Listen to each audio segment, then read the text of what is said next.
des Joom Groups. Les Joom Groups étant en fait la possibilité pour les utilisateurs de Joomla de se réunir ponctuellement. Un Joom apéro dans une ville où on va parler de Joomla, ou pour aller jusqu'au Joomla Day en passant par des ateliers. Sur Bordeaux, on fait beaucoup d'ateliers résolution des petits problèmes, par exemple, où chacun peut venir avec son ordinateur portable, sa clé USB ou son site sur un serveur local, et on fait du débugage en direct. Donc pour les Joom Groups, le site qui existe actuellement est un site développé en Dolphin.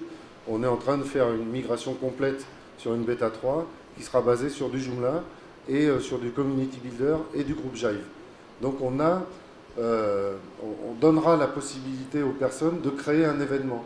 Créer un événement, c'est bien évidemment caler une date, un sujet et un descriptif de l'événement, mais c'est aussi le lier à un lieu qu'on va créer, ce que nous on appelle les Joom Spots pour gagner du temps, et faire de l'invitation virale, ou bien sur un groupe, ou bien sur sa messagerie interne type UDDEIM qu'on a vu tout à l'heure. C'est ce que là, ici, on appelle les PMS, les Private Messagery Service.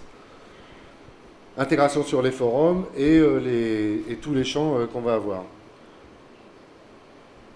Donc ici, voilà, ça c'est tous les plugins en fait qui correspondent à Group Jive. Donc si vous êtes sur Joomla 1.6, en fait, ça, vous n'avez plus besoin de l'installer. Comme je vous disais tout à l'heure, comme pour Community Builder et comme pour CB Subs, on a donc un add-on qui est l'admin navigation qui vous permet d'avoir un menu séparé plutôt que d'aller le chercher dans la liste des composants. Et quand on clique sur ce menu, on arrive sur cette interface où on voit que par un jeu de picto, on peut aller gérer ses catégories, ses groupes, ses utilisateurs, la configuration générale, etc. On peut gérer cette partie-là en back-end, donc en partie administration du site, mais on peut aussi le gérer en front-end. C'est-à-dire que vous pouvez avoir des modérateurs, enfin, des administrateurs du site qui n'auraient pas un accès à la partie administration, mais qui pourraient gérer en fait toute cette partie-là depuis la surface visible de votre site, le front-end. Les API, on a dit qu'il n'y avait pas de dev. Voilà, ben ça reprend en fait ce que je vous disais. Donc ici, on a l'image de la création et de l'administration des catégories depuis le back-end, où on retrouve en fait un fonctionnement assez classique dans les extensions Joomla. Et idem pour la gestion et l'administration des groupes. Et des membres. J'ai été prolixe sur les slides sur l'administration. On voit quand même les profils, enfin, sur la gestion des membres de groupe, on n'a pas les profils classiques de Joomla qui sont auteur, rédacteur, gestionnaire, administrateur.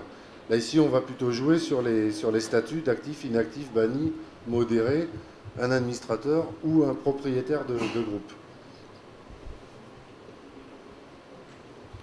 Idem pour les invitations, tout ceci est paramétrable depuis le back-end. Et après on a donc la partie en front-end, donc depuis la partie visible du site, où on voit qu'en fait, quand on va ici là, sur un groupe, on va avoir des boutons supplémentaires qui seront l'édition, des publications ou la suppression pure et simple du profil. Et sur l'autre côté, on voit qu'on peut créer de nouvelles catégories, des messages sur la direction des catégories.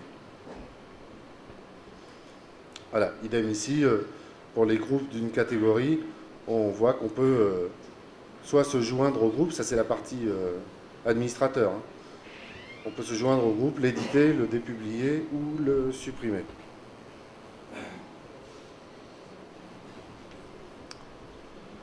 Donc la partie vidéo, en gros, les slides qui vont suivre là maintenant, en fait, c'est ceux qui vont suivre cette partie-là du menu. Quand vous arrivez sur le profil Community Builder, en fait, c'est la photo, le nom, depuis quand je suis connecté, et en dessous les onglets de profil. Là, il faut voir qu'on est sur la partie visible du site, sur le front-end, et qu'on est dans une partie complémentaire de ce profil. C'est vraiment, on a les onglets type mur. Donc les vidéos, je peux voir les vidéos que j'ai mises déjà sur ma page, et évidemment, avec le Expand New Video, je peux en ajouter. Alors c'est un ajout qui se fait par URL, c'est-à-dire que tous les formats vidéo sont reconnus via l'URL en fait, hein. quel que soit le support que vous allez utiliser, YouTube, Dailymotion, Vimeo, peu importe en fait. La création d'événements et la possibilité de mettre des fichiers en téléchargement, on a déjà un petit peu parlé tout à l'heure. Donc n'importe quel, si vous l'avez administré de cette façon-là, n'importe quel membre de votre groupe peut créer un événement et le partager à l'ensemble du groupe. Mais on a aussi un système d'invitation virale ou de diffusion par les réseaux sur votre événement. Les droits sur les téléchargements de fichiers peuvent être gérés aussi par les profils de groupe. En gros, vous mettez un fichier à télécharger qui correspond qu'à une manifestation qu'il y a eu pour votre groupe. Les autres groupes n'ont pas à voir ce fichier-là. Donc on doit pouvoir le gérer au niveau des ACL. La partie des photos, tout ça c'est du classique, donc c'est pour ça qu'on ne va pas y passer trop de temps. Hein. La partie des photos ou des galeries et la partie mur, c'est du fonctionnement à la Facebook. Donc on va faire vite. Idem pour les membres. Pour les membres, en fait, c'est l'équivalent de mes amis que vous avez sur le côté avec tous les pictogrammes. Et la possibilité d'en inviter avec une autocomplétion, c'est-à-dire que vous commencez à rentrer le nom de la personne et vous avez la liste des profils qui s'autocomplètent. Alors ça, c'est les premières parties, là, ce qu'on a vu ici.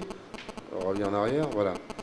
Je m'inscris comme membre ou j'invite un membre sur un groupe. Ça, c'est la partie où la personne qui va s'inscrire est active ou l'administrateur est actif. Mais on peut le gérer en fait directement dans les paramètres de Joomla et de Community Builder. C'est-à-dire je décide que tous ceux qui vont s'inscrire pour la première fois sur mon site vont appartenir à tel groupe. Donc ils auront accès à un certain nombre d'informations. Libre à eux après ou à vous de leur donner des droits pour aller ailleurs. Mais en tout cas, ça leur est proposé directement depuis le formulaire d'inscription sur le site. Idem pour le forum. Alors le forum donné en exemple ici, c'est du Kunena, mais ça marche aussi avec Agora, hein, si vous utilisez Agora. Donc on a les profils, on n'aura pas un double profil.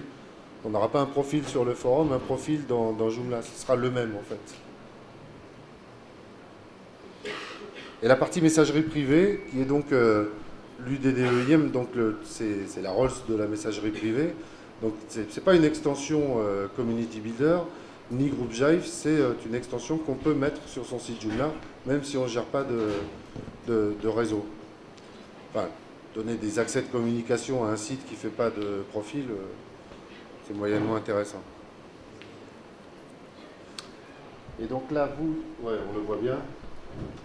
Donc là, ici, on est sur un profil Community Builder, Group Jive. Donc vous voyez, on n'a pas le look comme un profil Community Builder classique, où on aurait en fait une série d'onglets. Là, on choisit les onglets sur lesquels on va travailler, et à l'intérieur de ces onglets, vous voyez ici, quand je suis sur la partie groupe, en fait, je vais avoir des sous-menus qui vont être disponibles. Et tout ceci est paramétrable depuis le back-end. Donc pour conclure sur Group Jive, on a de base déjà des fonctions initiales qui sont étendues dans le sens où on va pouvoir aller beaucoup plus loin que le profil classique de Community Builder. Avec les séries d'extensions disponibles pour Community Builder, on va pouvoir les intégrer aussi bien dans Group Jive que dans CB, que dans CB Subs. Le côté réécriture complète et le design 100% API CB, ça c'est la prévision de Community Builder 2.0 qui va arriver. Mais surtout, ce qui est important à savoir, c'est quel que soit le client avec qui vous allez travailler ou le site que vous allez reprendre, quelle que soit la version de Joomla qu'il y aura sur ce site-là, vous pouvez travailler avec ces extensions. Elles sont vraiment compatibles, quoi. Allez-y. Alors je voulais vous présenter aussi CB Subs, parce que CB Subs en fait va être une extension importante que vous gériez en fait un site associatif par exemple sur lequel il va y avoir une gestion des adhésions, ou alors que vous gériez un site sur lequel on va avoir des accès payants ou non. En gros, j'ai accès à tel type de document si je suis membre du site. ou pendant un temps donné. Par exemple, un site de support qui ferait des tutoriels en ligne ou en vidéo, et pour lesquels j'achèterais un ticket qui me donnerait accès à 3 vidéos ou 3 documents, ou un mois. Après, tout est jouable. Donc CBSubs, plateforme automatique de gestion des cotisations de souscription. Donc là, c'est la partie, j'ai un site associatif. Donc multiple et récurrente, ça veut dire que je peux adhérer à un plan, on va voir ce qu'est un plan après, ou à plusieurs, et je peux avoir du renouvellement automatique. Genre vous faites votre maintenance client avec du CBSubs et c'est renouvellement tacite. Le système des donations aussi qui peut être géré avec CBSubs, donc pas que de la souscription, mais aussi du don en ligne et de la vente annexe de produits. Alors là, on ne va pas faire de la concurrence à Virtumart, mais c'est quand même la possibilité de mettre par exemple des e-books en téléchargement et avec une monétisation. Donc CBSubs, bien entendu, comme c'est une extension Community Builder, elle est axée sur la communauté et autour des membres de la communauté. Donc on va beaucoup travailler en fait et sur les droits de ces membres par rapport à leur profil de plan et par rapport aux champs qu'on va mettre à l'intérieur. On continue en ajoutant sur les workflows de l'enregistrement, c'est-à-dire que je peux avoir donc un accès membre gratuit qui va être un plan particulier et des membres avec une adhésion dès l'enregistrement. Donc ça remplace en fait la vérification d'email.